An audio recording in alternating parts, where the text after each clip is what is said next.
Empire has held firm against its enemies. Mankind has encountered no foe that steel could not tame. First-person melee combat is notoriously difficult to get right. Most games never get close to creating a tangible sense of weight to weapon swings, blocks and parries, and therefore you end up with something like Skyrim, where it feels like you're battering away at enemies with a rolled up newspaper. The most important thing then for a game about slaughtering hundreds of slavering rat men is that it feels good to wait for sword battle. Vermintide passes this test with flying colours and backs up its excellent combat system with some neat character progression elements and lashings of gothic fantasy. It is, as the game's rather unwieldy full title suggests, rapidly approaching the end times for Warhammer Fantasy's beleaguered, grubby yet defiant human empire, as just about every horrible creature in the world slithers its way up to the surface to destroy and consume. In the case of Vermintide's atmospherically designed city of Ubersreich, it's the murderous swarming rat men known as the Skaven who come out to play. As the city burns, 5 heroes representing each of the core goodly races, though this is Warhammer so any concept of goodness is fairly relative, band together to slaughter the enemy and save what's left of Ubersreich. The cast is actually one of Vermintide's major strengths.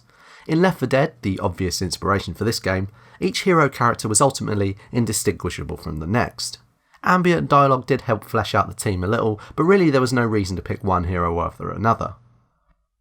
In Vermintide, each hero plays drastically differently, and that helps to both root the player in the world and offer a great deal of replayability. Saltspire the Witch Hunter is a gangly, cadaverous figure who excels at range thanks to his array of pistols and repeaters, while Cheerful Dwarf Bardin is a pint-sized ball of destruction who can also take a hell of a beating if you give him a shield and axe combo. Sienna the Bright Wizard is my favourite though, partly because she looks awesome with her black iron collar armour and flame motif robes, but also because she can fling fireballs around at will. At least until she begins to self-immolate under the stress of all that power, and you kind of have to vent her like a busted kettle. Once you've identified your favourite character, there's plenty more to think about. Each hero has a stock of different weapons, from simple swords and axes to mighty Zweihanders and repeating pistols that can fire off 8 shots at once.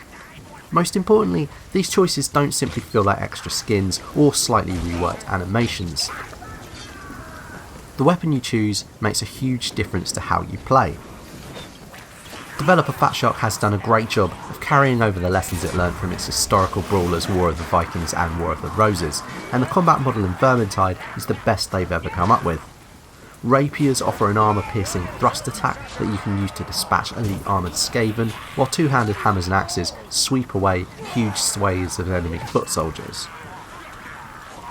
The moment-to-moment brawling is just incredibly satisfying. Skaven heads and limbs go flying as you batter away, and there's some actual depth to be found in the careful deployment of blocks, timed power attacks, and the use of ranged weaponry.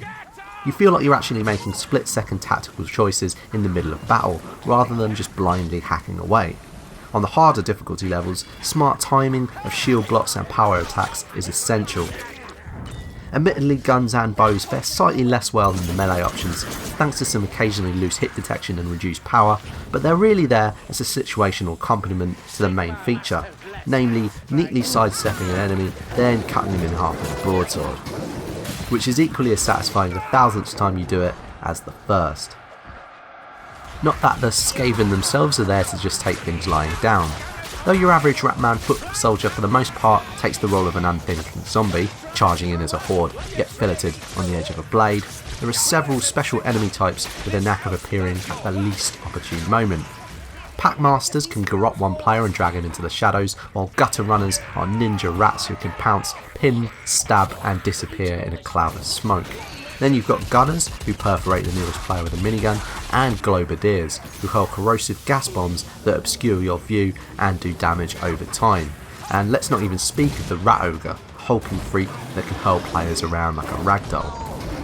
All of these elite enemies are roughly analogous to the ones found in Left 4 Dead, and Vermintide doesn't really alter the flow of gameplay that Valve's co-op hit established way back in 2008. You'll enter a level, hack your way through hordes of enemies as the AI director randomly throws encounters at you, and occasionally complete a side objective such as securing bags of grain or barrels of explosives. Fatshark's innovations aren't in the structure of the game itself, but in the worryingly addictive melee combat and the supporting progression systems. Completing each map will earn you a certain number of loot dice, which are then all rolled in a pot for a random weapon. The more dice you have, and you can earn more by finding hidden tomes within each level, the better chance you have for a rare weapon with a special bonus. Weapon loot isn't tied to the character you're playing, and it's also not powerful enough that it makes grinding essential. Even the best weapons will only have a few extra abilities, so players who start with a simple no-frills hand axe won't be left at the back, while the player with a legendary flaming Zweihander murders dozens of Skaven with every swing. It's enough to encourage the insatiable loot goblin that lives in the back of every player's mind, without unbalancing the game itself. All of this makes Vermintide a very easy game to lose dozens of hours to, and it also makes it far easier to forgive the game's occasionally rough presentation. While the city of Ubersreich is for the most part a fantastically moody place to explore, sometimes the lighting effects can look a little flat, and a succession of gloomy brat streets a little over-familiar. The cluttered maze-like nature of the city maps can also make for some amusingly buggy encounters. Rat ogres are particularly vulnerable to getting stuck on the environment, and some odd ragdoll and clipping issues crop up fairly frequently. Thankfully the game avoids any serious bugs, and Fatshark's done a good job of slotting in some more varied locations to explore alongside the gloomy nighttime gothic, including some welcome excursions outside Ubersreich during the day.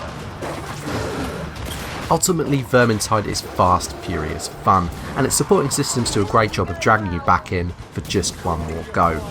The melee combat is the most rewarding and enjoyable I've ever seen in a first-person game, and the distinct hero characters and the post-game loot system give it plenty of extra depth and variety. Jump into an online game and you'll have a great time, but with one or two friends at your side, Vermintide is a serious contender for the best multiplayer experience of the year. This one's going to stick around for a good long while. Warhammer The End Times Vermintide scores an impressive 8.5 out of 10. For more from GameWatcher, please subscribe to our YouTube channel or follow us on Twitter at GameWatcher.com.